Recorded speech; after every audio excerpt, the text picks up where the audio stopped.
This week we're going to talk about traffic gridlock, a subject of much consternation both in town and among commuters. And I'm very happy to welcome John Guislin, a resident of the Crescent Park neighborhood of Palo Alto and an advocate really for the city to improve the situation. So John, thank you for being here. My pleasure. December 1st was a very interesting time in North Palo Alto. There were a lot of red lights on the backs of cars, and a lot of pressure that was rising in people's heads. John, tell us a little bit about what was happening on what we dubbed Carmageddon, that commute on December 1st. So that December 1st gave us a sort of a mega example of what happens pretty much on a daily basis, a weekday basis, on many of the roads in Palo Alto, particularly the residential arterials, because we carry more traffic than the side streets. And we find that our roads are backed up every day for anywhere from 2 to 4 hours with traffic. Wow. But what happened on December 1st was there was an accident on the bridge, apparently, that backed up the traffic even further. And now with technology like Waze, drivers don't sit and wait in traffic. They find alternate routes. And so Waze directs you in real time to try different streets. But there were so many cars, every street became backed up. Everyone was December trying a different 1st. street. Yes. Yeah. So there was no way out, really. You just had to sit and wait or get out of your car and go have a coffee. Now, we should mention that you're on Middlefield Road. I'm on the Middlefield. So you have a front row. Right, on the Crescent Park side. Right? Yeah. What did you see when you were standing on your sidewalk? Were you trying to get out yourself? Or? So, yes, the traffic backs up every day, as I say, so we're sort of used to it. In fact, because Middlefield is 2 lanes in each direction, backing out of your driveway during rush hour is almost impossible because the curb lane might see you, but the center lane can't see you until you're out in traffic and it would cause an accident. So residents of Middlefield North, from University to the Menlo Park border, typically plan not to leave our homes from 3:30 to 6:30 every day. That can be kind of inconvenient. It doesn't seem right to me, but it's been that way for a while, and it's gotten dramatically worse over the past 3 or 4 years. Okay. Now, Sue Dremann, you wrote the cover story this week on gridlock, Yes. and there are a number of residents like John who are taking matters into their own hands. What exactly are they doing? Well, they're not waiting around. There's been a lot of controversy whenever there's any kind of talk about fixing the traffic problems, about even consultants that the city might hire and where they're getting their information from. And so residents have actually been setting up their own cameras and buying or renting equipment and programming to basically do their own traffic studies and their own traffic counts. And they've found an increase, in the course of a year or two, maybe as much as a 30% increase on some of their residential streets. This isn't just in our imaginations. No, and they really will be armed with data, so that whenever the city does, they can bring this data to the city and they have something positive. It's not just to say, here, we have this idea that we have more traffic. Here is how it is actually impacting us, and that's going to be very important tool, I think. Yeah, John, how responsive has the city been to, your data, your complaints, those of your neighbors as well? So our group on Middlefield North has been trying to work with the city for more than 3 years. And the first 2.5 years were pretty frustrating because we did, as Sue said, we collected data, gave them information, we photographed accidents and said, here's what happens. And the city would just, I think, take it in, but not take any action. With some staff changes, we've gotten more a dialogue going with the city to work on the problems. And to pick up on Sue's point about the numbers, so we went back to the city data provided for traffic volumes on this section of Middlefield, these 4 blocks. And in 2013, the average daily traffic was 9,500. In 2015, it was 14,000. In 2016, it was 18,500. So over 3 years, it doubled in traffic volume on our street.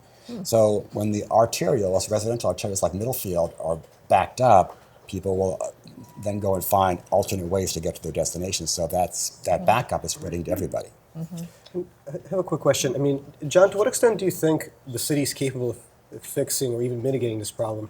I mean, we heard Jim Keane say this week during city manager's comments that this is such a huge regional problem that, for something like the Carmageddon that you called December 1st, it was something that came out of Dumbarton Bridge, as you know. So it's like, So I'm just curious. I mean, we had surveys showing that only about a fifth of the people who commute to downtown are from Palo Alto. Everyone else is coming from other regions. Do you think it's possible for the city to fix this?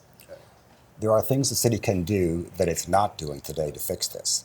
And one thing is to make it less attractive to drive to downtown Palo Alto. So the city can't build regional public transportation network, right? They don't have the resources to do that, but they can make the driving alternative less attractive. Unfortunately, this week they did just the opposite by approving a new garage downtown to make parking for commuters coming into Palo Alto. So, there's an economic principle that supply creates its own demand, or if you build it, they will come. So if you build the garage, more people will want to come to downtown Palo Alto. So that, on the one hand, saying we've got to reduce the number of commuters, and then building a garage is cognitive dissonance on the part of the city. So you don't believe in the Yogi Bear principle of it's so crowded people don't go there anymore? No, I do not. Okay.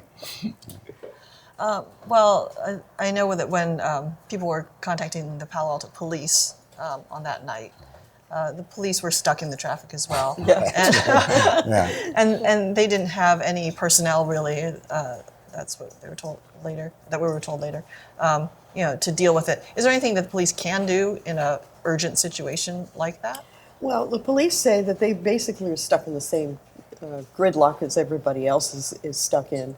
There may be more targeted, my understanding is from talking to our chief transportation official, that Josh Mello, that there may actually, he's been sitting down to kind of look at some of the streets and maybe do a little bit more targeted enforcement. I mean, I was stuck in that traffic too, and I could not believe people driving backwards down the road and driving in oncoming lanes. So that type of thing, just maybe having a police presence might calm down a little bit of the dangerousness. And I don't know how much they can actually direct traffic.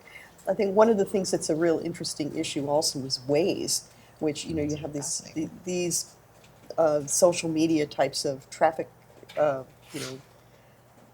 taking people down residential streets. And so everybody, I think one of the things that happened with the Carmageddon on December 1st was that people would race down, they were using like either Hamilton Avenue or Forest to go and race from one end of the street to the other, just looking for an open side street to go down so they could get to University Avenue and just sit there. Yeah, I saw an interesting comment on Town Square related to the MTC partnership with Waze. So MTC is the Metropolitan Transportation Commission, right? Yeah. So those two agencies the agencies partnering with Waze to share data. Well, the person basically said, I followed Waze and I ended up behind the same cars that I left when I got off of the arterial. Because they're all following Waze too. I know, and as a commuter down to the South Bay, I've also found like I'm thinking I'm shortcutting, but then I end up pretty much probably where I would have been before. That's the one thing, people never know exactly if I leave the main street where there's gridlock, am I actually saving time or am I just wandering farther out and then just arriving back? Yeah, to that point. there is one of the things I didn't know about before I wrote this story was essentially there's this, it's like a city manager's mobility group that started, and they are trying to look at this from a more regional standpoint, just among, let's say, about 5 cities from Redwood City to Mountain View. And they are looking at things like signal timing.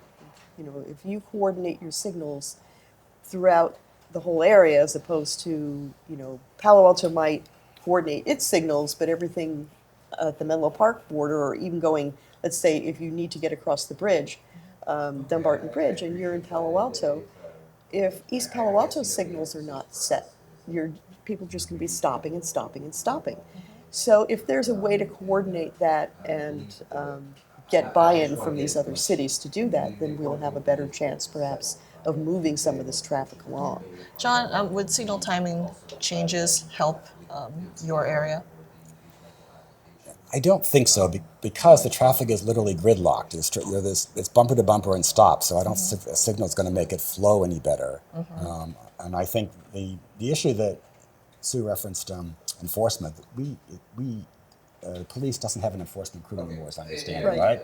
Not for traffic, yeah. Yeah, for traffic. So about a year and a half ago, they put some term restriction signs on the cross streets on Middlefield so people couldn't turn during rush hour Right. to reduce the number of accidents. To the best of my knowledge, there were 2 days out of a year that they did enforcement of that. So Okay. people ignore those signs. So people routinely turn left when they shouldn't. I think that's a bad precedent to set because people then think, oh, Palo Alto doesn't enforce their rules, so I don't have to worry about any rules. I don't know if it was you or if it was somebody else in the neighborhood, maybe it was Nielsen Buchanan, talking about within something like an hour, there were like 30 people. I can't remember the time frame, but there were like 30 people who turned left when they shouldn't have, Yeah, across 4 lanes of traffic That on was a Middlefield. video I took. That's And actually, right, We yeah. took the video and then counted it, and there was a car every 2 minutes violating the term restriction, and that was on a slow day. Yeah, on a slow day. I'm kind of curious whether or not Waze knows that there is a turn restriction. So they did not. However, my neighbor works for Google, and when we saw this happen, he contacted the people in his organization, and they put the restriction in, Really? in the Waze software. Yeah. Okay. So you can correct it, but they wouldn't know unless someone took the time to notify them, I don't think. Yeah. Yeah. Well, it's impressive that they actually changed it. Yeah. Well, he works for Google, so. There's been a lot of talk about just trying to change people's driving habits. Gennady, some of those things happened this year with the Transportation Management Association, trying to get what kind of means are they using and how effective do they think it's going to be? Well, it's also forward-thinking that they haven't really done much so far. The Transportation Management Association downtown has been in existence for a little over a year now, but it hasn't really been funded to the level it needs to pretty much get anything significant going.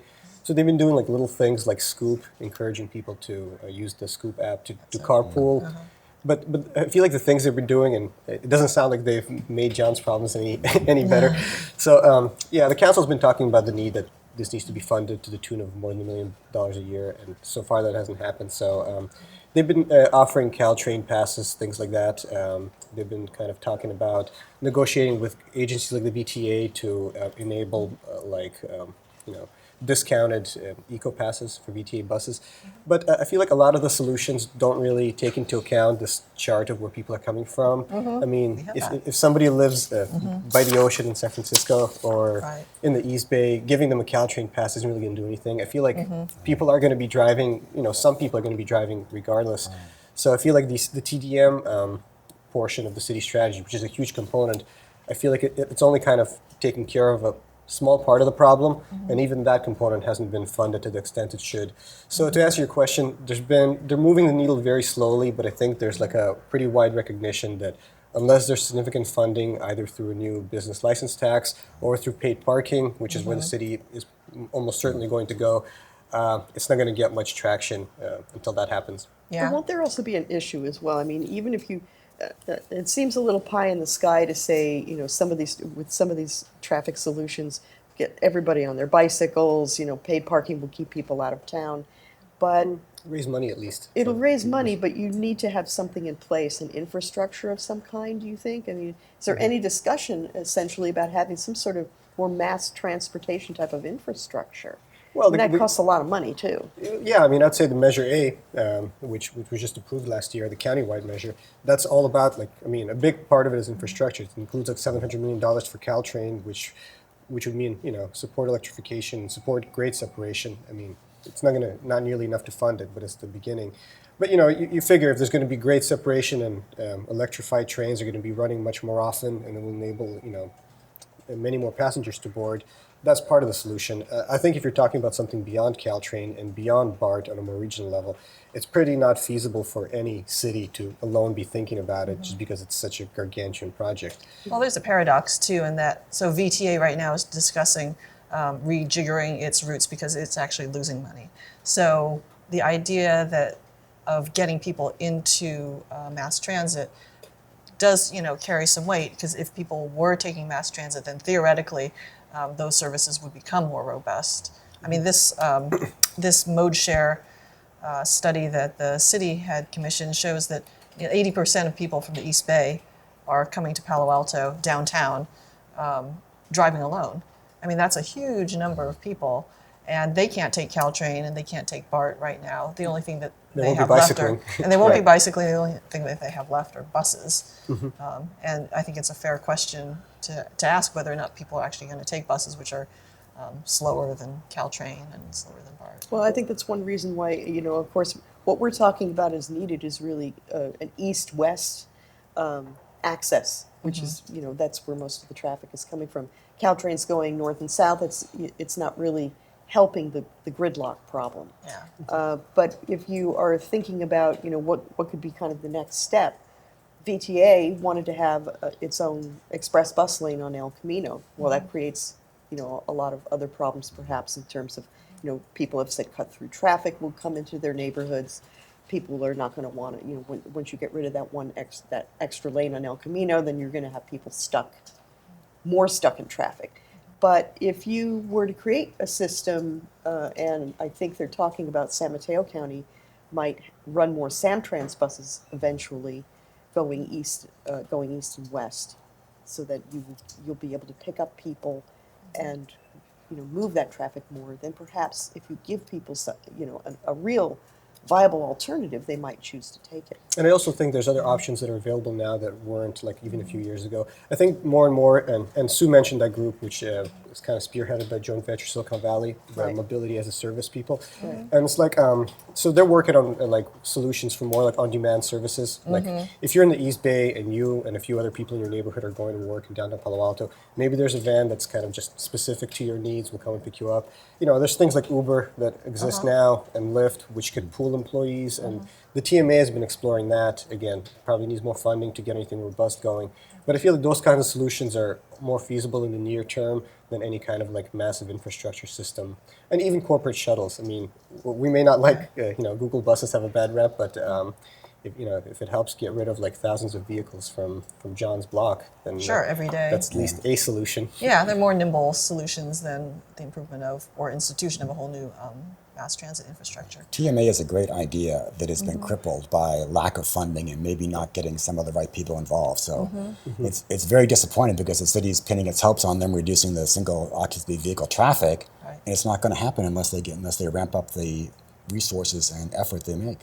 Are you in favor of a business type tax for supporting that kind of thing? Yeah, maybe residents want to contribute too. I don't know, but that needs significant funding to be effective, and it's where it is now is it's not effective as far as I can see. Yeah, and there was a survey last, I think like a month ago or so, kind of showing the update from the May survey the TMA took, and the numbers haven't really changed, which not surprising because the things that they have unveiled so far have been so small and underfunded. But I think the city is still very hopeful, and now with new developments, they're putting in new teeth, and you got the, for parking, for TDM measures, like, if you build a new building, you have to provide Caltrain passes, things like that.